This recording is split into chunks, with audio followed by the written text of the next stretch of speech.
ہے دین میں بھلائی دنیا و آخرت کی، پیغام شعیب کاشفی ہم سب کا رہنما ہے۔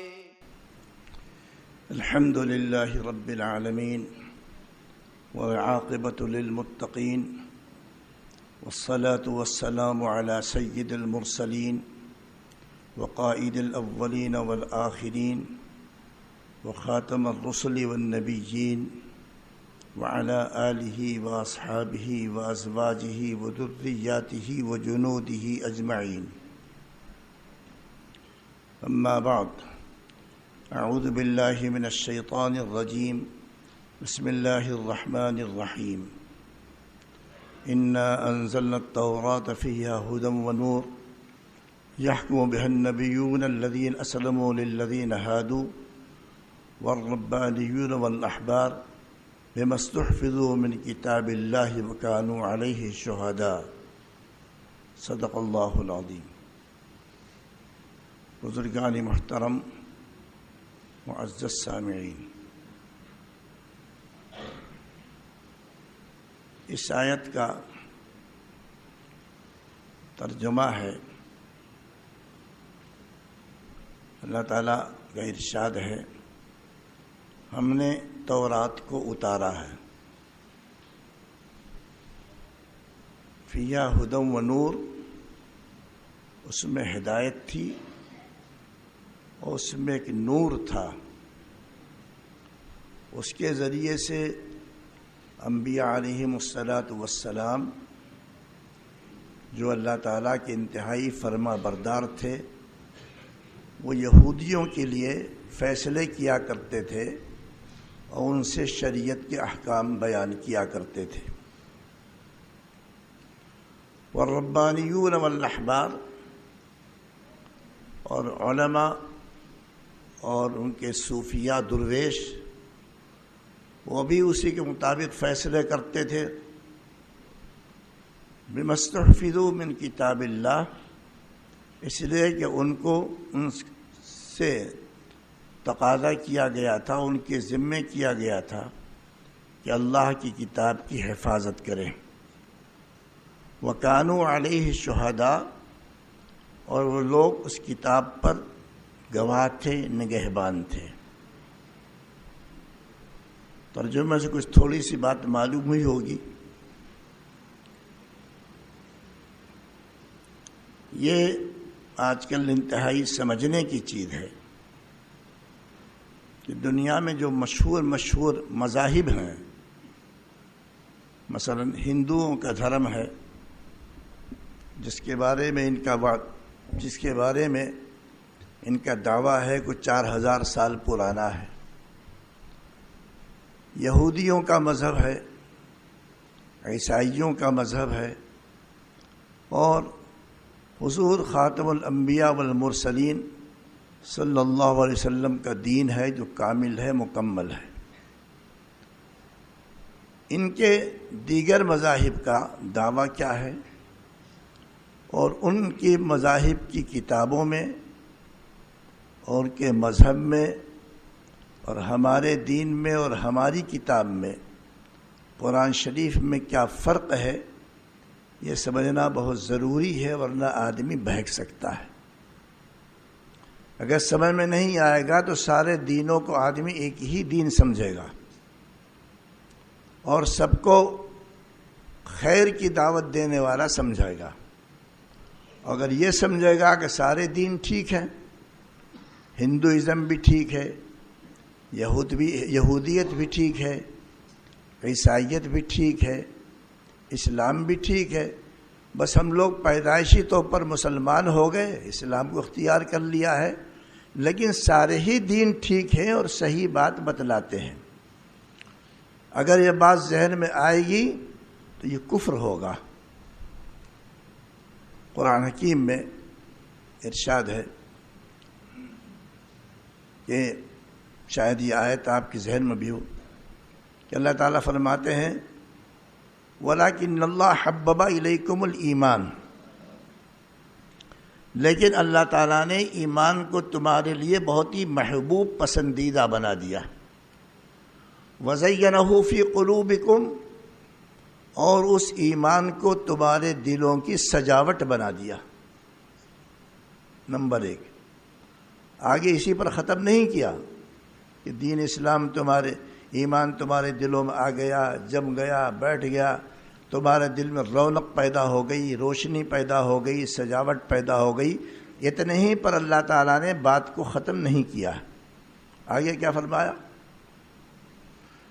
وَكَرَّهَ إِلَيْكُمُ الْكُفْرَ وَالْفُسُوقَ وَالْعِصْيَانَ، اور تمہارے نزدیک کفر کو، گناہوں کو، سرکشی کو، ان تمام چیزوں کی کراہت، ناپسندیدگی پیدا کر دی گئی ہے.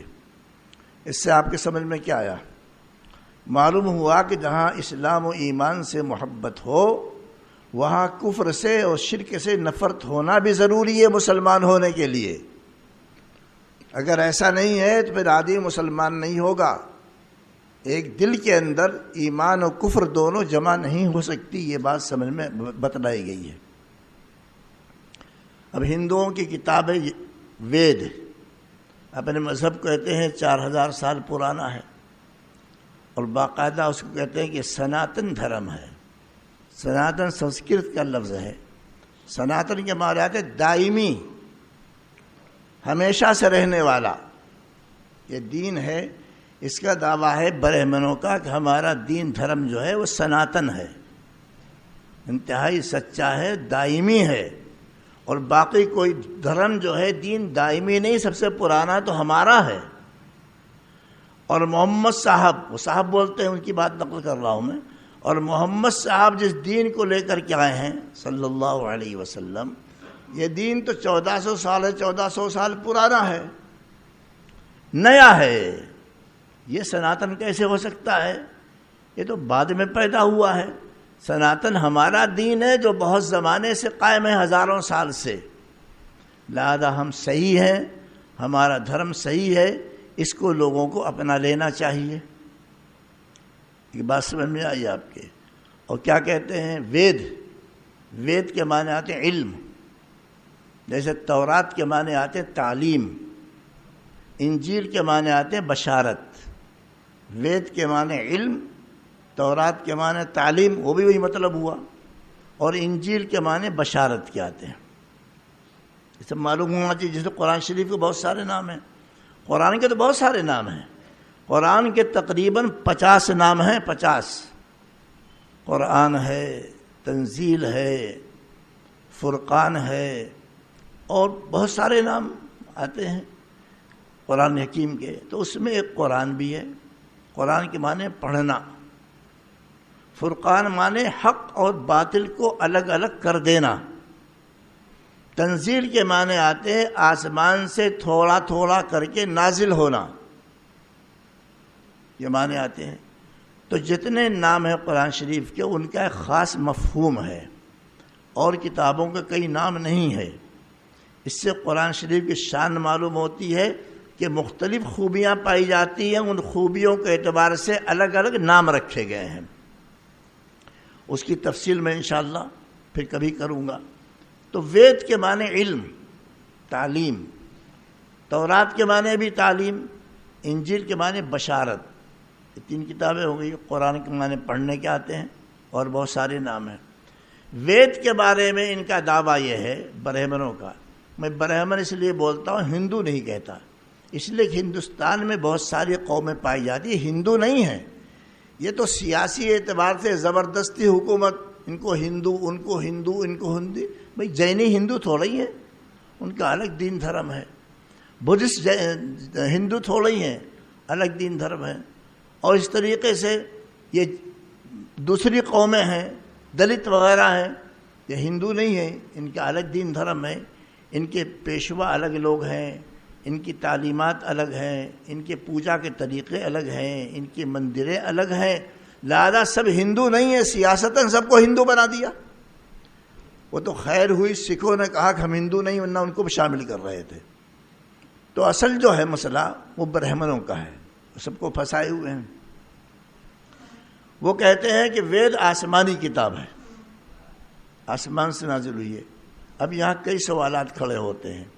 ایک سوال یہ کھڑا ہوتا اگر آسمانی کتاب ہے تو پہلے یہ بتائیے آپ مقرر کر کے طے کر کے کہ وید آسمانی کتاب ہے تو کب اتری تھی؟ 4000 سال پرانا، 4000 سال پرانا، 5000 سال پرانا کہتے سے کام نہیں چلا، اتری کب تھی؟ اور جب آسمانی کتاب ہے تو کس پر اتری تھی؟ وہ تمہارا نبی کون ہے؟ اور نبی اگر ہے تو اس کی صفات خصوصیات کیا ہیں؟ اس کی سیرت بیان کیجئے، وہ کیسے تھے، ان کے اعمال کیسے تھے، ان کے اخلاق کیسے تھے، یہ بیان کیجئے۔ اور پھر سوال پیدا ہوتا پھر اس کتاب کو لکھا کس نے؟ یہ تو شروع سے یہ لوگ جو ہیں ان کے گرو یہ اپنا زبانی بیان کرتے رہے ہیں، بہت زمانے کے بعد وید کو لکھا گیا ہے۔ تو کئی سوالات پیدا ہوتے ہیں اور یہ سوالات کے جواب دینا ایسے ہی مشکل ہے جیسے سوئی کے ناکے کے اندر اونٹ کو داخل کرنا، نہیں ہو سکتا۔ یہ بتا نہیں سکتے کب اتری ہے، یہ بتا نہیں سکتے کون سے نبی تھے، نبی کے نام بھی ان کو نہیں معلوم ہے، بھئی کس پر اتری بتاؤ، ان کے اخلاق کیا تھے وہ نہیں بتا سکتے ہیں، کس نے لکھا کس نے پڑھا وہ تفصیلات نہیں بتا سکتے ہیں۔ تو معلوم ہوا کہ وہی دعویٰ ہے اور کوئی دعویٰ بغیر دلیل کے ثابت نہیں ہوتا۔ آپ کسی گھر کے بارے میں کہہ دیں یہ گھر میرا ہے، ٹھیک ہے دعویٰ کر دیا آپ نے، دلیل ثبوت نہیں ہے، دعویٰ کالعدم ہے، اسے کوئی حیثیت نہیں ہے۔ دعویٰ کرنے سے کام نہیں چلتا، دعوے پر دلیل ہونا ضروری ہے۔ تو دلیل دیجئے، دلیل ان کے پاس کچھ بھی نہیں ہے، کب اتری ہے، کس پر اتری ہے، وہ کون صاحب تھے جن پر اتری ہے اور کس فرشتے کے ذریعے اتری ہے، کچھ پتہ نہیں ہے۔ لہذا آسمانی کہہ دینا آسان ہے لیکن ثابت کرنا، بولتے رہیے، بہت مشکل ہے، مشکل نہیں ناممکن ہے، آسمانی نہیں کہہ سکتے ہیں۔ اچھا، اور اب قرآن شریف پر آ جائیے۔ قرآن شریف بارے میں ہمارا دعویٰ کیا ہے؟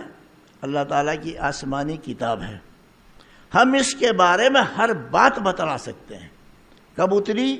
ہمیں معلوم ہے کہ ہمارے پیغمبر کی عمر شریف 40 سال تک کچھ زیادہ ہوئی تھی، آپ پر اتری ہے، فلاں رات میں اتری ہے جس شب قدر کہتے ہیں، فلاں مہینے میں اتری ہے جس کو رمضان کہتے ہیں، اب یعنی فلاں آیتیں شروع میں اتری ہیں اور اس کے بعد فلاں آیت پھر فلاں آیت اتری ہے اور سب سے آخر میں فلاں آیت اتری ہے، اور کتنی اس میں صورتیں ہیں اور کتنی اس میں آیتیں ہیں اور کتنے اس میں الفاظ ہیں اور کتنے اس میں حروف ہیں اور کتنے طریقے ہیں اس کے پڑھنے کے، یہ ساری باتیں ہم کو معلوم ہے، یہ پکی بات ہے۔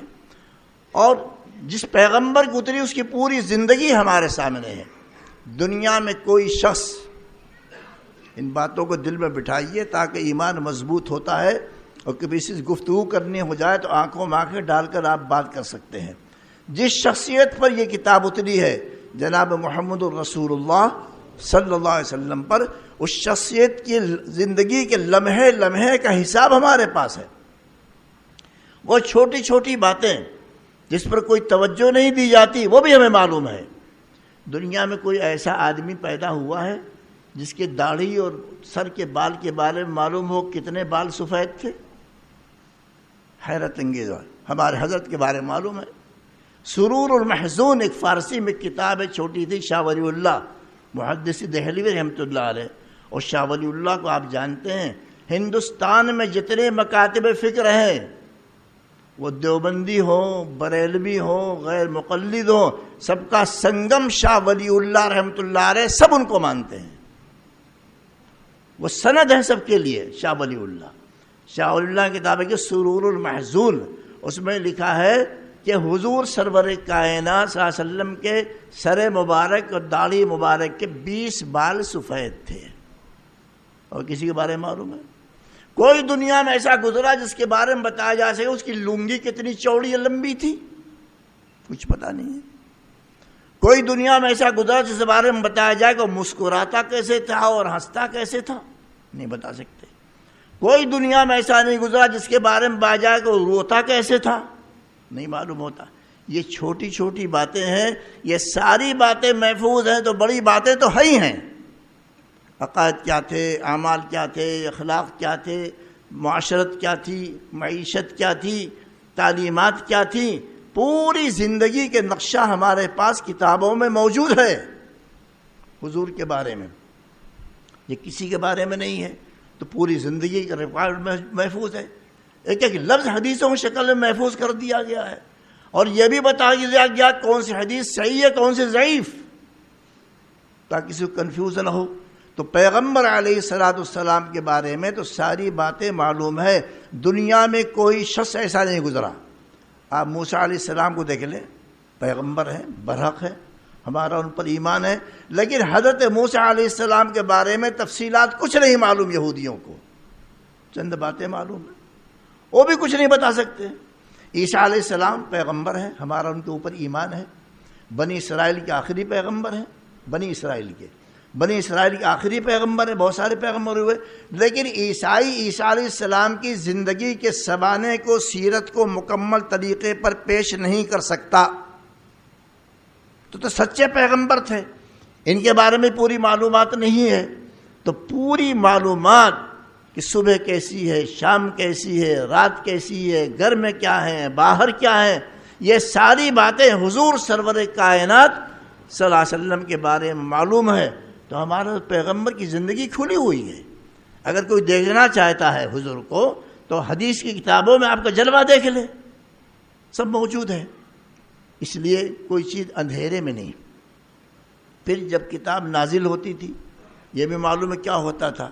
آپ تشریف لاتے تھے، صحابہ کرام جن کو لکھنا آتا تھا ان کو آپ بلا کر کے لکھوا دیا کرتے تھے. کون لوگ لکھتے تھے وہ بھی ہمیں معلوم ہے. کون لوگ لکھتے تھے ان کا نام بھی کتابوں میں ہے، فلاں فلاں فلاں فلاں لکھنے والے، یہ بھی ہم کو معلوم ہے. اور یہ بھی ہم کو معلوم ہے کہ مکے میں کون سی صورت آیت اتری ہے، مدینے میں کون سی صورت اور آیت اتری، یہ بھی ہم کو معلوم ہے. اور یہ بھی ہم کو معلوم ہے کہ دن میں کون سی اتری ہے اور رات میں کون سی اتری ہے، یہ بھی ہمیں معلوم ہے. تو ساری باتیں معلوم ہے. لہذا قرآن کے بارے میں کوئی شک کرنے کا سوال، جواب دیجئے زور سے، پیدا نہیں ہوتا. یہ ہے پکی کتاب. دعویٰ کر دینا صاحب وید آسمانی کتاب ہے، دعوے سے کیا ہوتا ہے؟ دعویٰ ثابت ہوتا ہے دلیل سے. دلیل نہیں ہے تو ظاہر بات ہے کوئی بات ثابت نہیں ہوتی. آپ کہہ رہے ہیں صاحب پورا کرناٹک اسٹیٹ میرا ہے، کہہ دیجئے، ثبوت تو دے دیجئے نا. ثبوت کے بعد دعویٰ ثابت ہو، نہ ثبوت دعوے کا اعتبار نہیں ہوتا ہے تو اٹھا کر پھینک دیا جاتا ہے. اب رہ گیا دوسرا سوال کہ صاحب ان کا دعویٰ برہمنوں کا ہمارا دھرم جو ہے سناتن ہے. سناتن معنی دائمی، ابدی، ہمیشہ سے رہنے والا. اور مذہب اسلام اس کو 1400 سال کچھ ہوئے کم و بیش، تو بعد میں آیا ہے. اصل تو ہمارا جو پرانا ہے. یہ دعویٰ بھی غلط ہے. اس لیے کہ آپ اوپر سے چلیے. آدم علیہ نبینا علیہ السلام جن کے بارے میں اکثر مورخین کہتے ہیں کہ حضرت آدم علیہ السلام کو اللہ تعالیٰ نے سب سے پہلے ہندوستان میں اتارا تھا. ہندوستان پہلے بہت بڑا تھا، اب تو چھوٹا ہو گیا تقسیم ہو کر کے. ہندوستان میں اتارا تھا. آدم علیہ السلام اکثر مورخین کے نزدیک ہندوستان کی سرزمین پر آئے، اور آدم علیہ السلام سب سے پہلے انسان ہیں اور سب سے پہلے نبی ہیں. اور ظاہر بات انبیاء علیہ السلام کا دین کون سا تھا؟ اسلام. کون سا دین تھا؟ تو معلوم ہوا کہ سب سے پرانا دین کون سا ہے؟ لہذا مذہب اسلامی ہی سناتن دھرم ہے. مذہب اسلامی سناتن دھرم ہے. آدم علیہ السلام کے زمانے سے ترقی کرتا رہا. اللہ تعالیٰ حالات و زمانے کے اعتبار سے احکام نازل کرتے رہے اور آخر میں حضور سرور کون و مکان صلی اللہ علیہ وسلم پر آ کر کے وہی اسلام جو اصل میں سناتن دھرم ہے وہ سردار دو جہاں صلی اللہ علیہ وسلم کے ذات گرامی پر مکمل ہو گیا اور اعلان کر دیا گیا الیوم اکملت لکم دینکم واتممت علیکم نعمتی وردیت لکم الاسلام دینا. لہذا اسلام کے علاوہ کوئی دین دھرم سناتن نہیں ہے، اسلام ہے.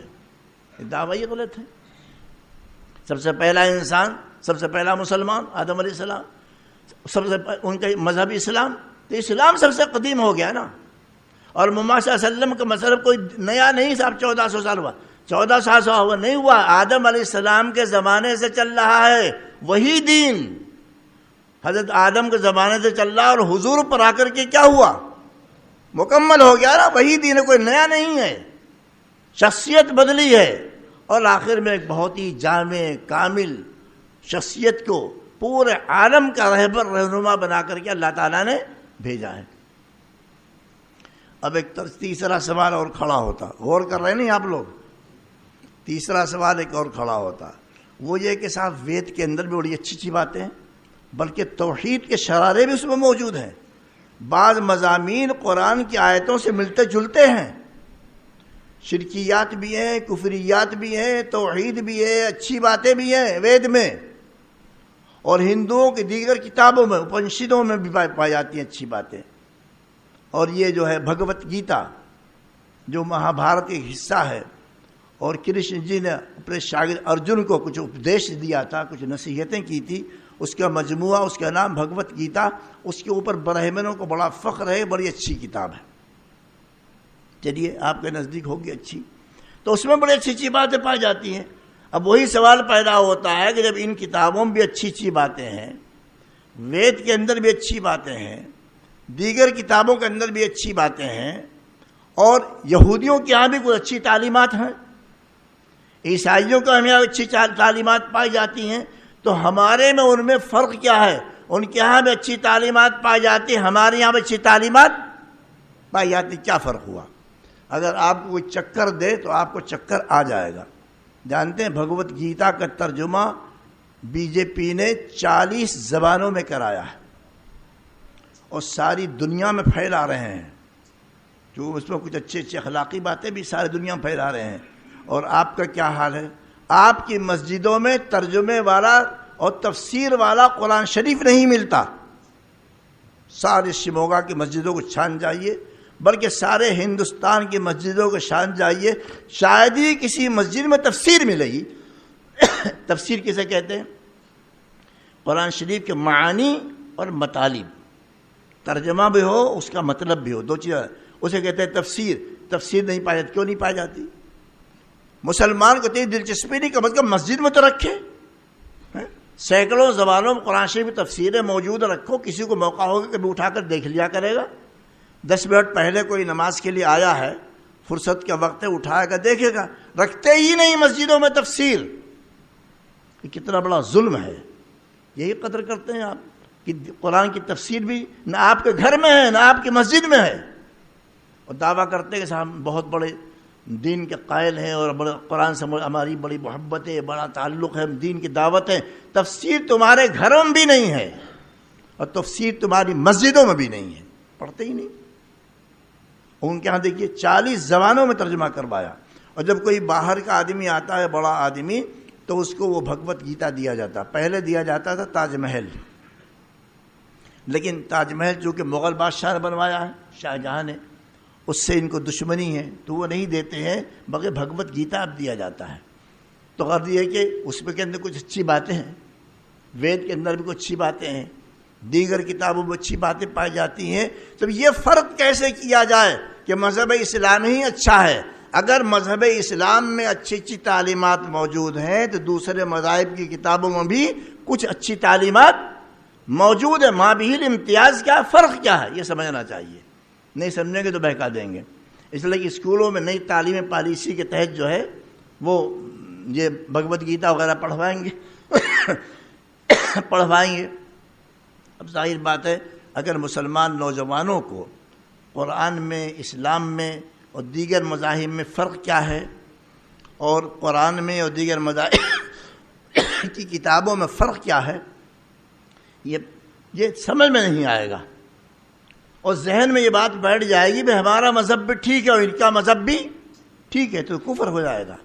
دونوں نہیں ٹھیک ہو سکتے، حق ایک ہوگا، حق ایک ہوتا ہے، حق میں دوئی نہیں ہے، حق دو نہیں ہوتا ہے، یا یہ صحیح ہوگا یا وہ صحیح ہوگا، دونوں صحیح نہیں ہو سکتے۔ لیکن ذہن میں یہ بات بیٹھے گی کہ صاحب ماں باپ کی خدمت کرو، ان کی کتاب میں بھی مثلا، کسی پر ظلم نہ کرو مثلا، ان کی کتاب میں بھی ہے، اور اچھے اچھے لوگوں کو صدقہ دیا کرو، ان کی کتاب میں مل جائے گا، تو اس طرح کی کچھ تعلیمات اچھی مل جائیں گی تو مسلمان لڑکا اور بچہ سمجھ نہیں پائے گا یہ اچھی باتیں ہمارے کتابوں کے اندر بھی ہیں اور یہی اچھی باتیں ان کتابوں میں بھی ہے، تو دونوں میں فرق کیا ہے؟ لہذا ذہن میں کیا بات شیطان ڈالے گا، یہ بھی ٹھیک ہے اور وہ بھی ٹھیک ہے، ذہن بات بیٹھے گی، بات سمجھ رہے ہیں نا؟ یہ سمجھنا بہت ضروری ہے۔ چند علماء میرے پاس آئے تھے، ملاقات کی، ان کو سمجھایا، میں نے کہا یہ سب بتایا کیجئے، خالی نماز روزہ ذکر تلاوت، نماز روزہ ذکر تلاوت، وہ بھی ٹھیک ہے، بیان کرنا چاہیے، بیان کرنے کی چیز ہی ہے، لیکن ہمیشہ آپ ایک ہی بات بیان کرتے ہیں، خالی عبادت کی بات بیان کرتے ہیں، خالی ذکر کی بات بیان کرتے ہیں اور کوئی بات ہی نہیں بیان کرتے ہیں۔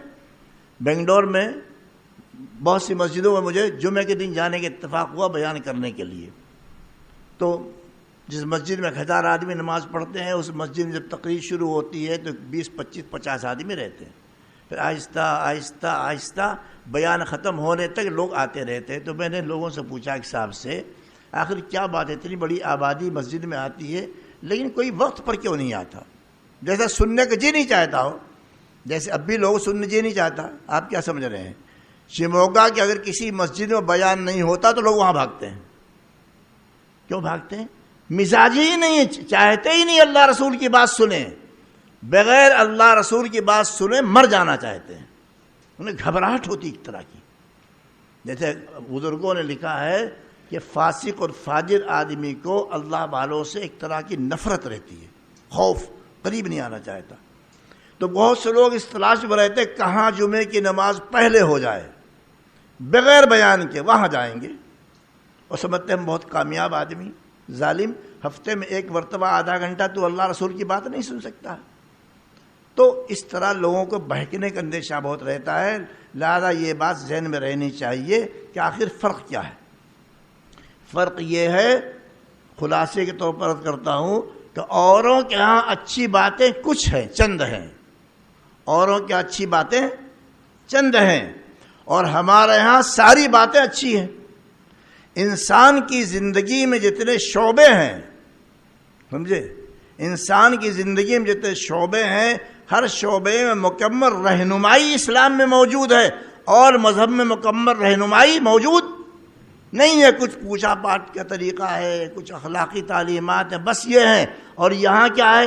عقائد کی تفصیلات، عبادات کی تفصیلات، پھر نمازوں کی تفصیلات، پھر روزے کے بارے میں معلومات، پھر حج کے بارے میں معلومات، پھر زکوٰۃ کے بارے میں معلومات، پھر معاملات کی تفصیلات کہ لین دین کیسا کیا جائے، خرید فروخت کیسا کیا جائے، فلاں کام کیسے کیا جائے، وراثت کیسے تقسیم کی جائے، معاشرت کی تعلیمات، لوگ مل جل کر کے رہیں تو کیسے رہیں، ماں باپ کے کیا حقوق ہے، پڑوسیوں کا حقوق ہے، شہر والوں کیا حقوق ہے، وغیرہ وغیرہ، یہ تفصیلات۔ پھر اخلاقی تعلیمات کہ دل ظاہری اخلاق کیا ہے، باطنی اخلاق کیا ہے۔ تو انسان کی زندگی کے جتنے شعبے ہوتے ہیں، ہر شعبے میں اسلام کی مکمل تعلیمات موجود ہیں۔ یہ مکمل تعلیمات تمام زندگی کے شعبوں میں کسی مذہب میں نہیں، سوائے یہ ہے فرق۔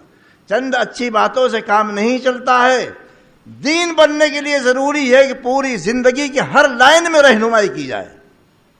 دین بننے کے لیے ضروری ہے کہ پوری زندگی کے ہر گوشے میں رہنمائی ہونی چاہیے۔ مجھے اب کیا کرنا ہے، شادی کرنی ہے تو کیسے کرنا ہے، لڑکی کیسے ہونی چاہیے، لڑکا کیسا ہونا چاہیے، مال ہے تو اس کا حساب کیسے رکھنا ہے، مال کیسے کمانا ہے، کیسے خرچ کرنا ہے، کہاں خرچ کرنا ہے، کہاں نہیں کرنا ہے، نماز پڑھنی ہے تو کیسے پڑھنی ہے، کاروبار کرنا ہے تو کیسے کرنا ہے، کون سے کاروبار جائز ہے، کون سے کاروبار ناجائز ہے، حقوق ہے تو کیسے ادا کرنے ہیں، کس کیا حق ہے۔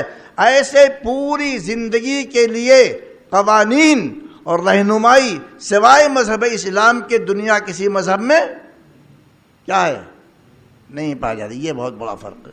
لہذا چند اچھی باتیں تو بھنگی بھی کرتا ہے، چند اچھی باتیں تو چمار بھی کر لیتا ہے، چند اچھی باتیں تو کوئی بھی کر لیتا ہے، اس سے کام نہیں چلتا ہے۔ مکمل نظام زندگی، ہر موقع کی رہنمائی، بات سمجھ رہے نہیں، مکمل نظام زندگی ہر موقع کی رہنمائی سوائے اسلام کے کسی مذہب میں نہیں ہے۔ لہذا ہمارا مذہب کامل اور مکمل ہے، اسی کے علاوہ کوئی مذہب اختیار کرنے کے قابل نہیں ہے۔ 10 20 25 50 اچھی باتوں سے کام نہیں چلتا ہے. بس سمجھ میں یہ ہے ما بہ الامتیاز، فرق یہ ذہن میں رہنا چاہیے، یہ بچوں کو بتانا پڑے گا. اب آگے آ جائیے تورات کی کیا حال ہے، انجیل کی کیا حال ہے. تورات کو تو یہ حال ہے بائبل کا، اور بغیر پڑھے نہیں بول رہا ہوں، اردو بائبل جو ہے ہمارے پاس پڑھا ہے ہم نے. انبیاء علیہم الصلاۃ والسلام پر یہودیوں نے زنا کی تہمت لگایا. اتنی کمینی قوم ہے یہودی. یوکرین جس پر حملہ کر رہا نا روس، یوکرین کے صدر جو ہے صہیونی ہے، بہت بڑی تعداد پائے. اسرائیل کے بعد سب سے بڑی تعداد یہودیوں کی یوکرین میں ہے. یہودی ہیں، عیسائی ہیں، دہریے ہیں، تھوڑے سے مسلمان تو کمی ہیں، چند لاکھ ہیں بس. تو ان کا یہ حال ہے. کتابوں میں تحریف کر دیا، ایسی باتیں لکھ دیا ہے نہ زمین کی نہ آسمان کی. تو اسی طریقے سے انجیل میں تحریف کر دیا. تحریف کے معنی آتے ہیں یہ عدل بدل کرنے کے، جس کو قرآن شریف میں فرمایا گیا یحرفون الکلم عن مواضعہ، کلمات الہیہ کو اس کی جگہ سے ہٹا دیتے تھے. تورات میں کچھ لکھا ہوا تھا، دیکھا اس پر عمل کرنا مشکل، اپنی طرف سے کچھ اور لکھ دیا. اور بعد مرتبہ لکھتے نہیں تھے، مطلب غلط بیان کرتے تھے. دو کام کرتے تھے یہودی، دو کام کرتے تھے. ایک تو یہ کرتے تھے الفاظ بدل دیتے تھے تورات کے، اور جہاں الفاظ نہیں بدل کر پاتے تھے وہاں کیا کرتے تھے، معنی مطلب بدل دیتے تھے.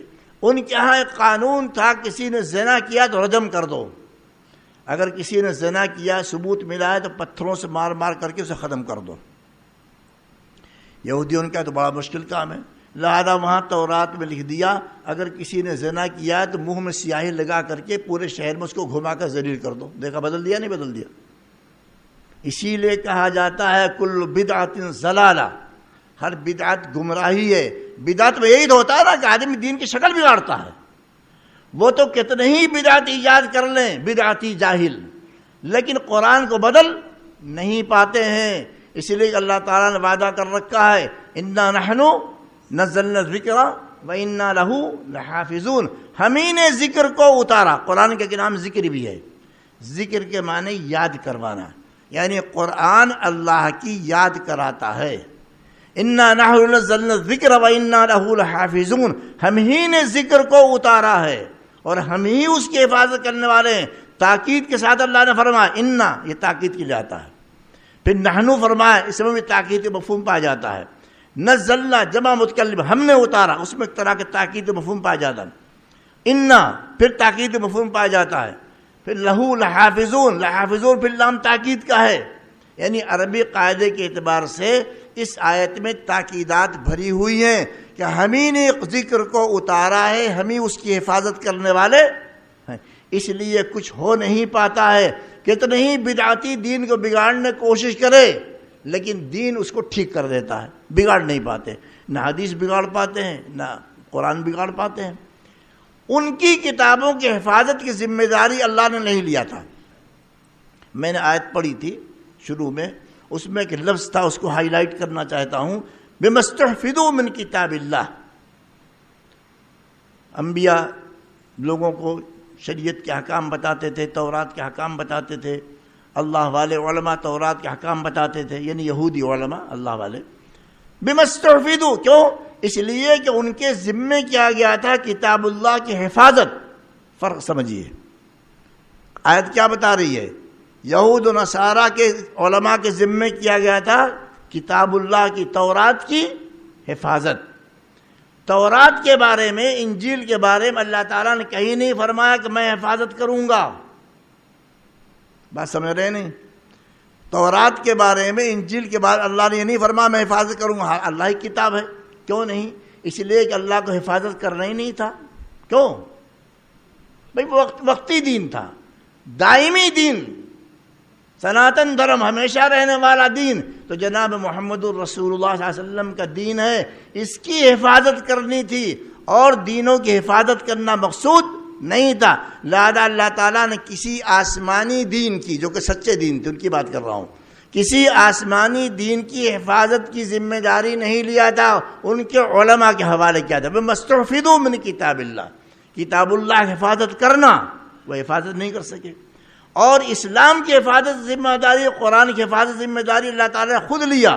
انا نحن نزلنا الذکر وانا لہ لحافظون. اس لیے اس کتاب میں کوئی ترمیم و اضافہ نہیں ہو سکتا ہے۔ اتنے 1500 سال تقریباً ہو رہا ہے، 1500 سال میں نہ جانے کیا سے کیا چیز بدل جاتی ہے، تبدیلیاں پیدا ہو جاتی ہیں۔ ایک حرف شوشے کا قرآن میں کوئی فرق نہیں آیا۔ اختلاف قرأت ہے تو وہ بھی معلوم ہے کہ کس لفظ کو کس قاری نے کس طریقے سے پڑھا۔ قاری آج کل کے قاری نہیں، وہ جو بڑے امام گزرے ہیں قرأت کے، صحابہ ان کے شاگرد، کس لفظ کو کس طریقے سے پڑھا ہے، سمجھا؟ کہیں کہیں الفاظ کے پڑھنے میں فرق ہو گیا ہے، قراءت سبعہ میں یا عشرہ میں، کہیں کہیں بعض، پورے قرآن میں نہیں، کہیں کہیں بعض الفاظ کے پڑھنے کا فرق ہو گیا ہے۔ لیکن کمال ہے قرآن شریف کا، کیسا معجزہ ہے، الفاظ بدل کر پڑھا جاتا ہے، معنی بگڑتا نہیں ہے، معنی صحیح رہتا ہے۔ میں مثال دیا کرتا ہوں، سورہ فاتحہ میں ایک لفظ ہے مالک یوم الدین،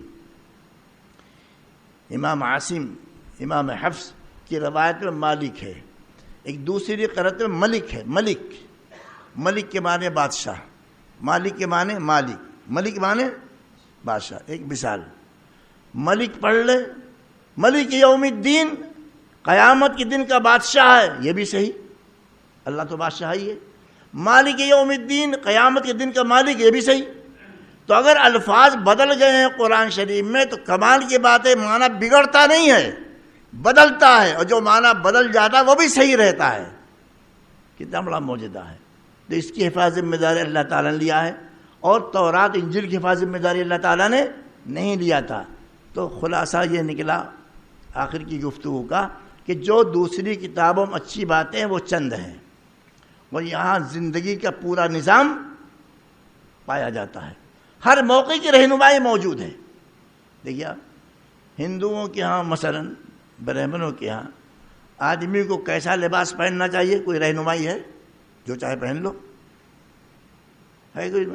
شکل کیسی ہونی چاہیے، جو چاہے بنا لو، سب اجازت ہے، اجازت کہ نہیں ہے؟ اور ہمارے یہاں ستر ہونا، ڈھکنا چاہیے عورت کا، مرد کا ستر یہ ہے، عورت کا ستر یہ ہے، اتنا جسم ڈھکنا عورت کے لیے ضروری، اتنا جسم ڈھکنا مرد کے لیے ضروری ہے، عورت کے لیے پردہ کرنا ہے، مرد کے لیے پردہ نہیں کرنا ہے، فلاں ہے فلاں ہے فلاں ہے، شکل ایسی ہونی چاہیے، داڑھی ایسی ہونی چاہیے، مونچھ ایسا ہونا چاہیے۔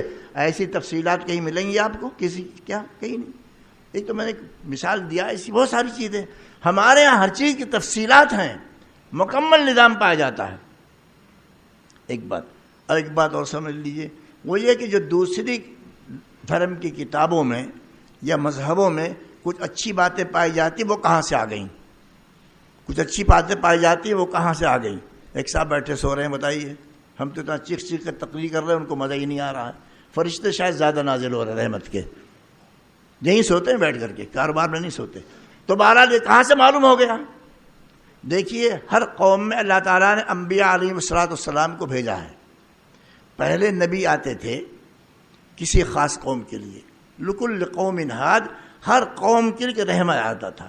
مثلا جینیوں کے لیے ایک نبی آ گئے، بدھسٹوں کے لیے نبی آ گئے، برہمنوں کے لیے نبی آ گئے، اور یہودیوں کے لیے آ گئے، عیسائیوں کے لیے آ گئے، آسٹریلیا میں آ گئے، مان لیجئے انڈونیشیا ملیشیا میں آ گئے، مان گئے، جہاں جہاں انسانی آبادی تھی سرکار کے تشریف لانے سے پہلے تمام انسانی آبادیوں میں، قوموں میں نبی آتے تھے، اور ہر نبی ان کی زبان میں بات کرتا تھا، اسی قوم کے ہوتے تھے، انہی کی زبان میں بات کیوں کرتے تھے؟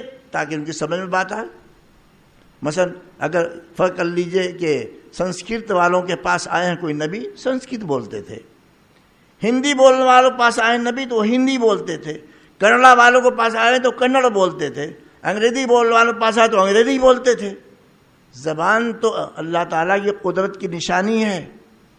21ویں پارے میں سورہ روم میں ہے، فرمایا یہ زبان جو تم بولتے ہو نا، ہزاروں زبانیں دنیا میں ہیں، یہ اللہ تعالیٰ کی قدرت کی نشانی ہے۔ انسان ایک ہے، زبان ہزاروں بولتا ہے، اور کتا چاہے یہاں کو ہو چاہے امریکہ کو ایک ہی زبان بولتا ہے، بلی چاہے یہاں کی ہو چاہے امریکہ ایک ہی زبان بولتی ہے، بھینس ایک ہی زبان بولتی ہے، ہر جانور ایک زبان بولتا ہے۔ انسان ایک ایسی مخلوق ہے کہ ہزاروں زبانیں بولتے ہیں، کہ قدرت کی نشانی ہے کہ نہیں؟ سوچنا چاہیے کبھی بھئی کیا بات ہے، یہاں زبان کچھ ہے، 200 کلومیٹر چلے جاؤ زبان بدل گئی، 300 کلومیٹر چلے جاؤ زبان بدل گئی، 500 کلومیٹر دور چلے جاؤ زبان بدل گئی. اور زبان اگر نہیں بدلتی تو لہجے بدل جاتے ہیں. گفتگو کرنے اردو والے دلی والے بھی اردو بولتے ہیں، لکھنؤ والے بھی اردو بولتے ہیں، لیکن دونوں کے لہجوں میں فرق ہو گیا. اب یہاں جماعت آئی ہوئی تھی وہاں کی گجرات کی بھی، ایک ہفتہ پہلے مسجد میں ٹھہرے تھے تو امیر صاحب مجھ سے آ کر کے ملے، کہنے لگے آپ کی زبان سے اندازہ ہوتا آپ یہاں کے نہیں ہیں، آپ کہیں دیوبند وغیرہ کے معلوم ہوتے ہیں. میں نے کہا کیسے پتہ لگا؟ کہنے لگا آپ کا لب و لہجہ بتا رہا ہے. تو لب و لہجہ سے فرق ہو جاتا ہے، زبانوں فرق ہو جاتا ہے. تو یہ تو اللہ تعالیٰ قدرت کی نشانی ہے کہ ہزاروں زبانیں انسان بولتا ہے، انسان ایک زبانیں الگ الگ بول رہا ہے. یہ قدرت کی نشانیوں میں سے. تو انبیاء علیہ السلام کو جس قوم میں بھیجا گیا اس قوم کی زبان جانتے تھے، وہیں کے رہنے والے تھے، رہنمائی کرتے تھے. اور ایک نبی کی دعوت دوسرے علاقے میں نہیں جاتی تھی، بس جس قوم میں جو نبی بھیجا گیا اس کا دین اسی قوم کے لیے ہوتا تھا. حضور سرور کائنات صلی اللہ علیہ وسلم کی خصوصیات میں سے خصوصیت یہ بھی ہے کہ آپ کو پوری دنیا کے لیے نبی بنا کر کے بھیجا. انی رسول اللہ علیکم جمیعا، اعلان کر دیجئے اے انسانوں میں ساری دنیا کے انسانوں کے لیے نبی بنا کر کے بھیجا گیا ہوں. یہ فرق ہو گیا ہے. تو ہر قوم میں نبی آئے ہیں، اور ظاہر بات انبیاء علیہ السلام اچھی باتوں کو تعلیم دیتے تھے. تو پورا دین اگرچہ ان کا مٹ گیا لیکن کچھ ان کی تعلیمات میں سے اچھی باتیں باقی، وہی باتیں ان کی کتابوں میں پائی جاتی ہیں. کچھ باتیں جو باقی رہ گئی نا وہی باتیں ان کتاب میں پائی جاتی ہیں، وہ بھی انبیاء علیہ السلام کی تعلیمات کا صدقہ ہے. بات سمجھ میں آگے نہیں آئی. تو بہرحال ان باتوں کو سمجھنا بہت ضروری تھا، اس لیے میں نے اس کو بیان کیا. اللہ تعالی ہم سب کو دین کے فہم عنایت فرمائے، استقامت عنایت فرمائے. وآخر دعوانا ان الحمد للہ رب العالمین.